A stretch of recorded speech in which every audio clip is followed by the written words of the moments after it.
السلام علیکم ورحمۃ اللہ وبرکاتہ۔ کیا اسلام میں اس بات کا تذکرہ ہے کہ کافروں کو جہاں پاؤ مارو؟ کیا قرآن میں اس بات کا حکم دیا گیا ہے کہ کافروں کو جہاں پاؤ ان کو مار دو؟ اس طرح کی بہت ساری باتیں ہمارے غیر مسلم بھائی کرتے ہیں اور یہ اعتراض کرتے ہیں کہ آپ کے مذہب میں تو کافروں کو مارنے کا حکم دیا گیا ہے، آپ کے قرآن میں تو یہ لکھا ہے کہ جہاں بھی کافروں کو پاؤ ان کو مار دو۔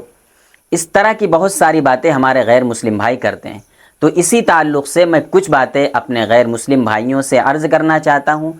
آپ سے گزارش کرتا ہوں کہ ان باتوں کو سنیے گا، انشاءاللہ آپ کے سارے اعتراضات ختم ہو جائیں گے، آپ کے اندر جو غلط فہمیاں ہیں وہ سب غلط فہمیاں دور ہو جائیں گی، وہ اسلام کے تعلق سے ہو، مسلمانوں کے تعلق سے ہو یا قرآن کے تعلق سے ہو، وہ انشاءاللہ ساری غلط فہمیاں دور ہو جائیں گی۔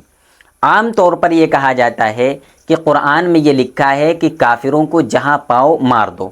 تو اس تعلق سے میں کہنا چاہتا ہوں کہ یہ جو حکم ہے یہ عام انسانوں کے لیے نہیں ہے کہ ہمارا کوئی غیر مسلم دوست ہے ہم اس کو مار دیں، یا کہ ہمارے محلے میں غیر مسلم بھائی رہتے ہیں ہم ان کو مار دیں، یا کہ ہم کہیں سفر کرنے گئے، سیر و تفریح کے لیے گئے، وہاں ہم نے مذہب پوچھ کر مار دیے۔ نہیں، اسلام اس کی اجازت کبھی نہیں دیتا ہے، بلکہ اسلام میں تو یہ بہت بڑا جرم ہے کہ کسی بھی انسان کو، اس کا تعلق کسی بھی مذہب سے ہو، وہ ہندو ہو، سکھ ہو، عیسائی ہو، کسی بھی مذہب کا ماننے والا ہو، اس کو اسلام اجازت نہیں دیتا ہے کہ ان کو مار دو بغیر کسی وجہ کے،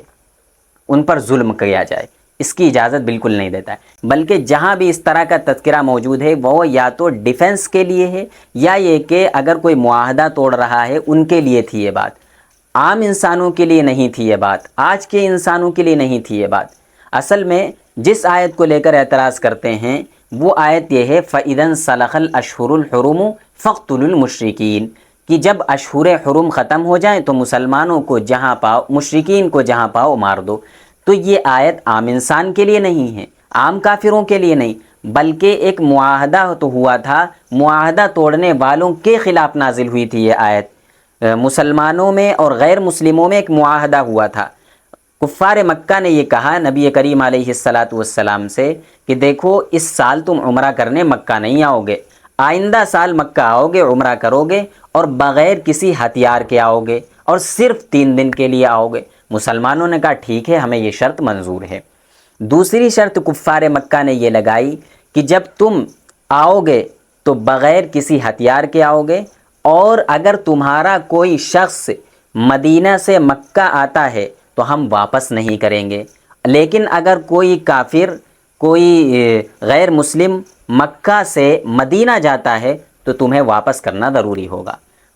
تو تمام صحابہ نے، مسلمانوں نے کہہ دیا ٹھیک ہے، ہمیں یہ شرط منظور ہے۔ لیکن کچھ ہی دنوں کے بعد کفار مکہ نے خود ہی ان شرطوں کو توڑ دیا، خود ہی ان معاہدے کے خلاف ورزی کی۔ تو اس وقت یہ آیت نازل ہوئی کہ دیکھو انہوں نے معاہدہ توڑا ہے، انہوں نے وعدہ خلافی کی ہے، اس لیے اب ان کو، دشمنوں کو مارو، کیونکہ معاہدہ توڑنا اس وقت بڑا جرم سمجھا جاتا تھا، بہت بڑا گناہ سمجھا جاتا تھا، اس لیے ان کو حکم دیا گیا تھا کہ مشرکین کو جہاں پاؤ مارو۔ ان کے لیے آیت نازل ہوئی تھی، معاہدہ توڑنے والوں کے لیے آیت نازل ہوئی تھی، عام کافروں کے لیے نہیں تھی کہ جہاں بھی پاؤ ان کو مار دو۔ ایسا نہیں ہے، اسلام اس کی اجازت نہیں دیتا ہے۔ دوسری آیت جس کو لے کر اعتراض کرتے ہیں فَاضْرِبُوا فَوْقَ الْأَعْنَاقِ، کہ کافروں کی گردنوں کو اڑاؤ، ان کو مارو، تو یہ آیت بھی عام انسانوں کے لیے نہیں کہ کوئی بھی چلتا جا رہا ہو اس کا مذہب پوچھ کر مار دیا جائے، بلکہ اصل میں ایک جنگ ہو رہی تھی اس وقت، جنگ بدر جس کو بولتے ہیں، تو اس میں مسلمانوں کی تعداد بہت کم تھی، مسلمان صرف 313 تھے اور کفار مکہ کی تعداد 1000 سے بھی زائد تھی۔ تو اس وقت مسلمان چونکہ کمزور پڑ رہے تھے، اس لیے ان کو حکم دیا گیا تھا کہ دشمنوں پر حملہ کرو، فرشتوں کو حکم دیا گیا تھا کہ مسلمانوں کی مدد کرو۔ تو یہ آیت تو جنگ کے موقع پر نازل ہوئی تھی، ایک مخصوص حالت کی نازل ہوئی تھی۔ ایسا نہیں ہے کہ عام انسانوں کے لیے ہو، عام کافروں کے لیے ہو، عام غیر مسلم بھائیوں کے لیے ہو کہ جہاں بھی پاؤ ان کو مار دو۔ تو اس طرح کی جتنی بھی آیتیں ہیں سب میں یہی بات موجود ہے کہ وہ مخصوص حالت کے لیے تھی، جنہوں نے معاہدہ توڑا تھا، جنہوں نے وعدہ خلافی کی تھی، یا یہ کہ وہاں مسلمان کمزور تھے، مسلمانوں پر ظلم کیا جا رہا تھا،